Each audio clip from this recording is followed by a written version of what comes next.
Hello, I'm Tim. Please join me in this video as we take the MinimumRC Savannah electric ducted fan jet. We'll do an unboxing, a complete build, then take it out for a test flight. Let's get to it.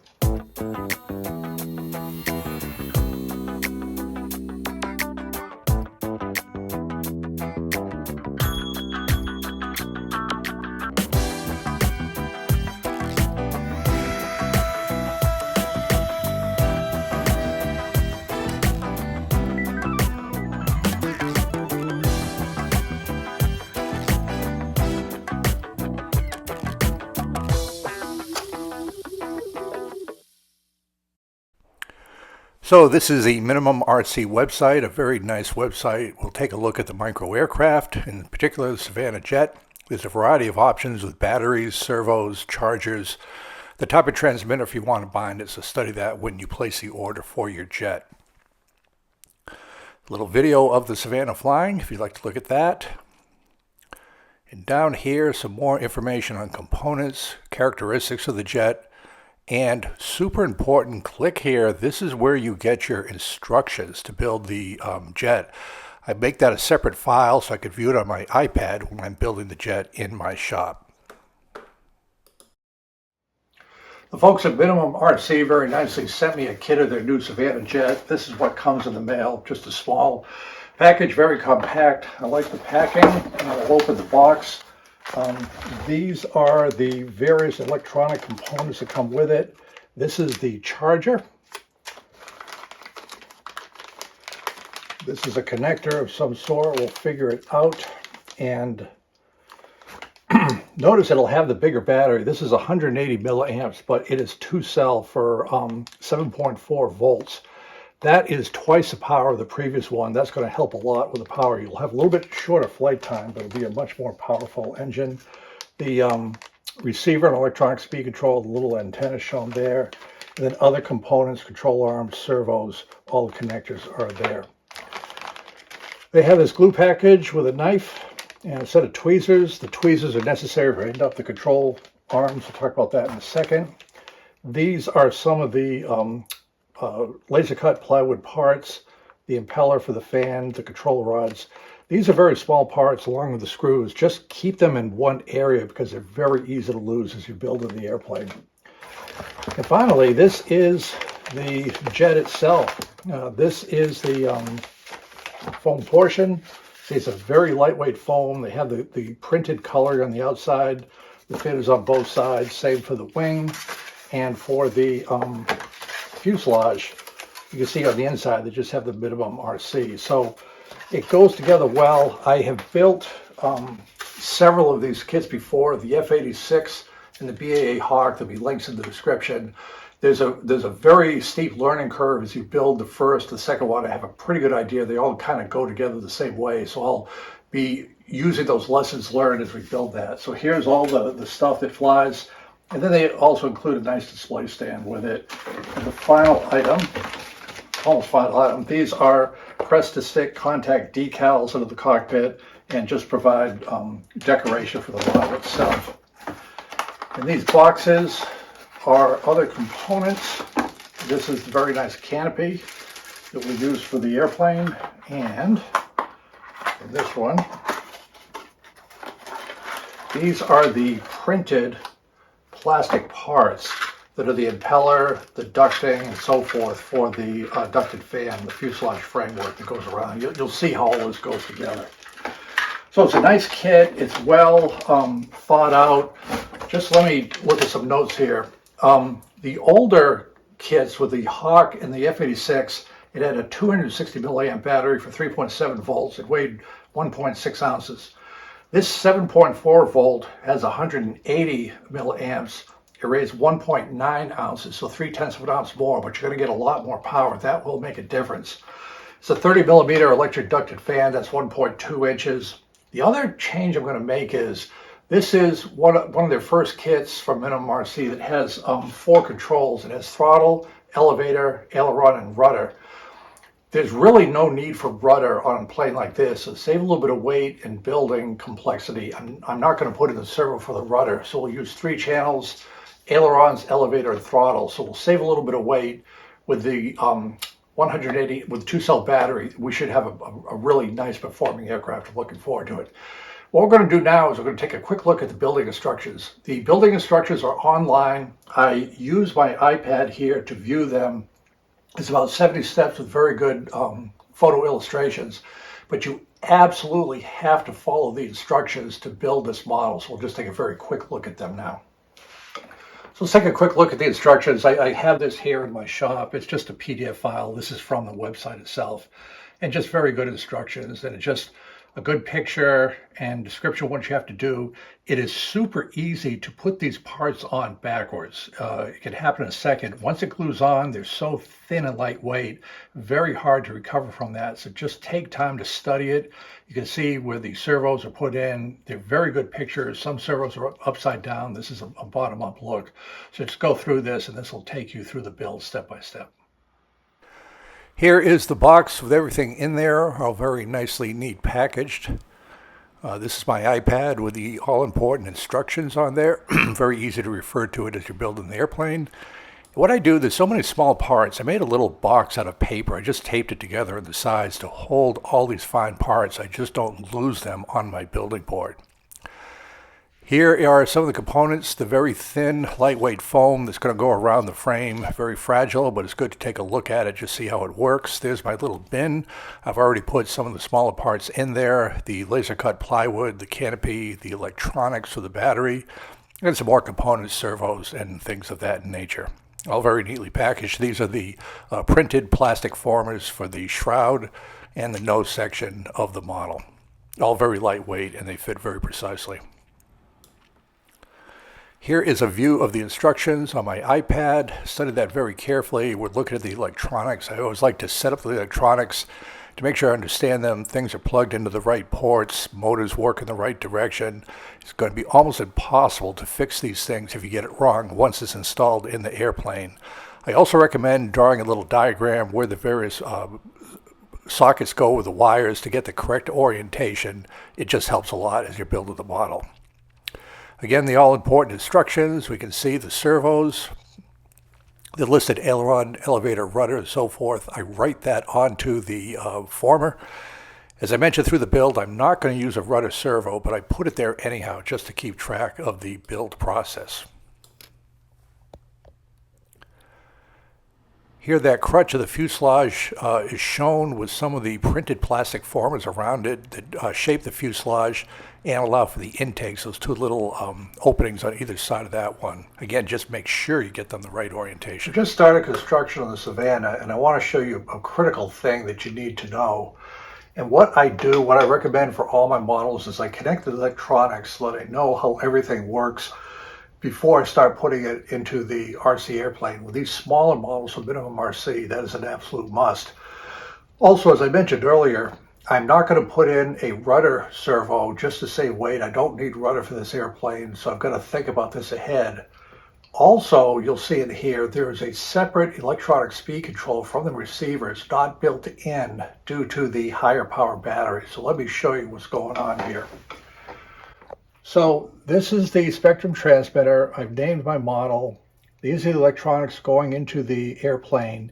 I've binded this to my transmitter. The way you do that, you plug this in first with the transmitter off. After 10 seconds, that light will flash very, very quickly, and you bind it with the DX6. You hold down the bind button, turn it on, and you bind. So it's binded right now. Everything is connected. So this is the receiver. You can see the antenna right here. This is the electronic speed control. It's a bigger one because this is a 2-cell battery. You can see the 2 cells. So normally this is built into the receiver, it's separate. Note that the motor here is a brushed motor, plugs into the electronic speed control. I may have to reverse that depending on which direction the motor runs. I'll worry about that when I put on the impeller. And what I found through trial and error, this is the elevator servo, this is the aileron servo, and I made a little diagram to remember all that over here. This is where the electronic speed control plugs into the receiver. Originally, I'd plugged it in here. It did not work. Just experimented, put it in here, so everything works. And of course, the battery plugs in here to the electronic speed control. So I'll run it. You're going to, you can't see it move, but it's moving just barely. These are very small servos, so those are the elevators and ailerons, and then the motor moving there. So all the controls are working correctly, and then with this assembly of the fuselage so far, I've put down rudder, elevator, and aileron, top and bottom, so I know where to put in the right servos, top and bottom. So I just wanted to point out the setup of the electronics. It's not clearly listed in the directions, but this is how you do it. We're continuing with the assembly. Here the servos are in place. They look kind of weird, upside down, backwards. That is all designed properly for the control runs. You've just got to follow the instructions to get them in the right places. There's no option on that. Here we're continuing with this. We have the control arms onto the elevator servo. Setting the directions, we now have the electronic speed control shown there with the connector wire to the battery that will go out to the front. It uses a Velcro to hold everything in place. You can see the receiver there as well. And here the electronic speed control is in place with the black and red battery wires going out to the front with the connector. Now we're looking at the initial wing. That's the plywood wing spar and the fuselage former that goes in there.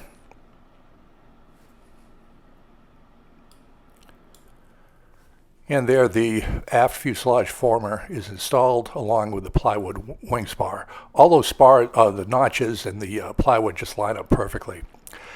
Here is a little motor, the impeller, and then the shroud that goes into the back of the airplane. All very lightweight. And again, just make sure you get everything correct with orientation. There is no second chance for these lightweight parts. There's an important point that I want to emphasize before we continue with the construction that involves batteries and the rotator to the shroud, some things that I want to share with you. So first of all, as I mentioned, this is a two-part electronics. We have the electronic speed controller here, and then the receiver located here. In the single cell version, the electronic speed controller is built into this entire unit. There's too much heat generated by the two-cell unit here, so it's separated. Note that the motor plugs into the back. It's black, red. It gives a correct rotation here. If the rotor goes the wrong direction, just put that the other way. It doesn't matter, but it will change the rotation direction. The other thing I want to show you, this is the original single cell battery, 260 milliamps that you saw in my previous two models. This is the two-cell version, okay, 7.4 volts. This is what necessitates a separate electronic speed control, as we discussed. It'll give a lot more power to the motor, but just less flight time, 260 down to 180. So I'm going to give a short demonstration of the servos and then the engine, and explain a few things along the way. So as we discussed, this is the elevator. You can see that working there. And then the ailerons are on the other side. They're upside down as per the directions. You've just got to follow that instruction manual. Now here I've put the stator onto the shroud here. I've glued this in place. This will eventually go on. This is in the back part of the airplane. Center of gravity will be balanced to the front with the battery, so that all works out. What I want to point out is this little motor, it is a press fit of the rotator onto the shaft of that motor. When I tested it out, it popped off. It wasn't on enough. So I had to use a little bit of 5-minute epoxy to glue this on. Just keep in mind, if this pops up after the plane's built, you're in a lot of trouble trying to fix that. Do use just a small amount of 5-minute epoxy so it doesn't pop off, and make sure that it's a clear rotating. So now it has to be in the right direction. So there is a thrust. You can see that there's going to be a lot of thrust produced to that thanks to the two-cell battery. So again, make sure that's free and clear, and a little bit of glue to keep that on. The glue holds that on, and that's just what I wanted to discuss at this point. Again, continuing with the motor and the impeller, you can see, make sure you put the wires through that hole in the shroud, and there the assembled shroud is right there. Again, very lightweight, very precise construction. We're going to start tackling now the foam sides to build the fuselage shape. Everything's printed onto the foam, very high quality color graphics. These are the wings. You can see the wings are both sides. The fuselage is white on the inside. Very easy to cut out these foam parts. Fuselage side, again, white on the inside. We score those bend lines to fit onto the fuselage itself. This is gluing on one side of the fuselage. Just very careful with the placement. Everything fits. Use minimum glue. And again, once it's glued in place, I used CA glue. You do not get a second chance, but everything holds very well. And you can see both sides of the fuselage are on there, and it's starting to get into a little bit more recognizable shape. This is a view from the directions of the control rod linkage. You can see the U-shape for adjusting that. These are all in that little parts bin that I built, just keeping track of everything, the plywood control horns. These are the control rods. There are 3 sizes listed in the directions. I literally measured them out for the aileron, elevator, or the rudder being shown here. The rudder is just a single one at 4.5 inches. And these are the little clips that are put onto the end of the control rods to connect the control rods to the servo arms and the control surfaces. I elected to put in these control rods before I finished up the fuselage. It was very, very tricky connecting these rods to the servo arms there. It's much easier to do it before everything is covered with the sides. You just have to plan ahead to where those push rods extend through the fuselage side, but it makes it a lot easier towards the end. Continuing with the fuselage, we'll put in the white deck on the fuselage. Now this is the aft section of the fuselage. You can see the engine shape there. This is literally the aft end of the fuselage, and the motor, the shroud, is glued right into that. They're the alignment rods for the push rods that go to the control surfaces. We put in the aft side of the fuselage. You can see the control horns, rods pushing out for the ailerons and elevator. There's the servos all in that base plate just from planning ahead. We'll glance back at the instructions, and we'll put on the bottom of the fuselage. And notice when we do that, there's a motor glued into the aft end of the fuselage. It's just held in place by the foam. It works just fine. But there's very little access to that. Once the sides are glued into place, there's no way to fix things if anything are wrong. So you really want to get it right the first time. So we're making good progress. And the mantra you're going to hear from me, you just got to follow the instructions. Except that I give you the one exception with the control rods. But for putting the airplane together, got to follow the instructions. And the one thing I want to point out is you can see we've got one side of the airplane done here. Very nice. But the instructions, the pictures just kind of skip over in gluing in the engine, which is pretty important. So I've built a couple of these before. I know the engine's got to glue in. It's literally glued in with this styrofoam with both sides. It's really quite strong. But you've got to glue it in, and just between the steps that I showed you previously on the video. The good news is there's this little plastic rudder post that goes into this notch up here. And if you look closely at these 2 little gray things here, that gray are these little tabs that go into these very carefully slots put in the side of the fuselage. That's how you get the motor aligned properly with these slots right here. There's another one up top. So the good news is we know that, and we glue in the engine, make sure the orientation, the flat part is down below. And then before you put on the second side, plug in the motor, the correct polarity on the engine, because you won't get a second chance on that. And then you can continue with the build of the fuselage. Continuing with the fuselage build, there the shroud is in place with the wires poking out, connected to the ESC. Make sure you have the right polarity so the shroud rotates in the right direction. These are the aileron control rods and the elevators underneath there. As I mentioned, no rudder on this model. I did not use the rudder servo. There, the bottom of the fuselage is in place. You can see the top there with the wing spars coming along. Now we take these very nice stickers, decal stickers. You just peel them off and you put them onto the foam. It all fits very well. And there is the interior of the cockpit. No painting, nothing needs to be done. It just is all done for you. Nice view of the top of the fuselage, the underside. And continuing on the fuselage, now we're going to work with the tail surfaces, the rudder, and stabilizers. Very simple, you just glue them into place. Tabs line everything up. There's a little rudder post on the top of the fuselage, has everything aligned. This is the spar for the stabilizer. And there's a finished tail assembly, and you can see the little slots and the alignment tabs that go to put that. You just glue it onto the back of the fuselage, and then it's glued into place. And again, everything is precisely aligned, so all the control horns, control rods, everything works fine. Taking a look at the ailerons now.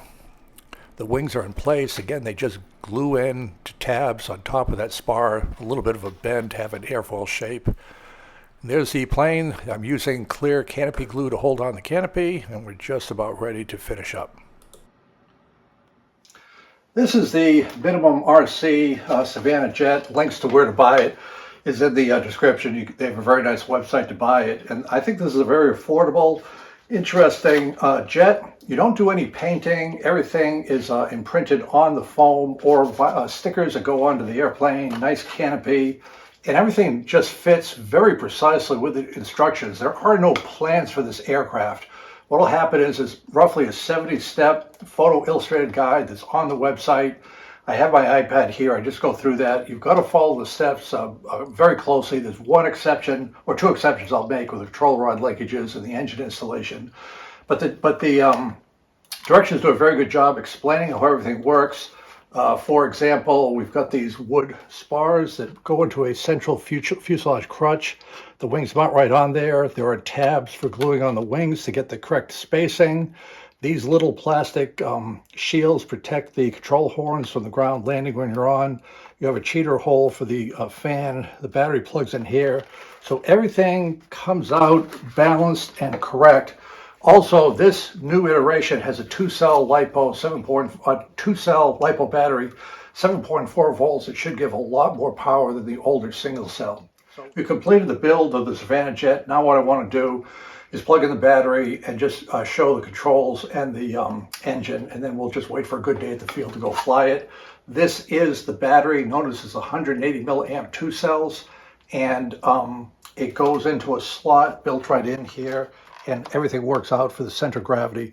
The model does have a cover here, but I found that it's a lot easier just to leave that open for the battery, which is what I've done here. We have the battery plugged in, and it's a little tray down here, so that's fine. Let's take a look at the elevators and ailerons. So here are the elevators, up, down, and that's the right amount of throw, about 4 to 5 millimeters. And then the ailerons here. That's good throw. And then the motor. So hopefully, I think that'll be enough power. So we're all set. Just wait for a calm day, then we head out to the RC field. So out here at the field, looks like a very nice day. Really no wind.